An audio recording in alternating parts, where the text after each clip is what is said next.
Hi hello everyone, আমি সৃজিতা চলে আসলাম আবার একটি নতুন ভিডিও নিয়ে। সকাল সকাল রেডি হয়ে নিয়েছিলাম আমার কলেজ যাওয়ার জন্য, কারণ আজ ছিল আমার কলেজে এক্সাম।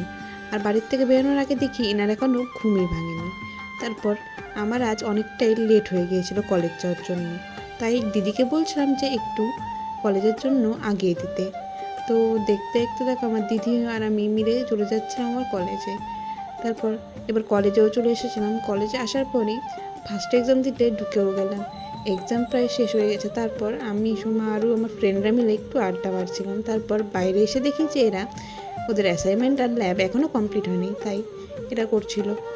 তারপর আমি আবার শুয়ে চলে গেছিলাম আমার সেকেন্ড এক্সাম দিতে। কিছুক্ষণ পরেই আমার সেকেন্ড এক্সাম ছিল। তো এক্সাম শেষ হওয়ার পর আমরা এবার বসেছিলাম। তারপর আবার থার্ড এক্সাম ছিল, ওটা কমপ্লিট করে এবার আমরা বাড়ির জন্য বেরিয়ে পড়লাম। তো দেখতে দেখতে দেখো আমার এক্সামও শেষ। তাই এবার আমি আর স্নেহা মিলে বাইরে ভাবলাম একটু বেরোবো। তো ওখানে আমরা আরও ফ্রেন্ডরা ওয়েট করছিল আমার জন্য চায়ের দোকানে। তো এখানে সবাই এসে পড়েছে, আর এদিকে দেখো পান্ডে আরও সবাই মিলে অনেকদিন পরই দেখা হলো, তাই এদের সাথে একটু আড্ডা মারছিলাম। তো আড্ডাটা মারার পর আমি এবার বাড়ির কাছেও প্রায় চলে এসেছিলাম। তো দেখতে দেখতে দেখো আমি আমার বাড়িতেও চলে এসেছি। তো দেখা হচ্ছে পরের ভিডিওটা, টাটা।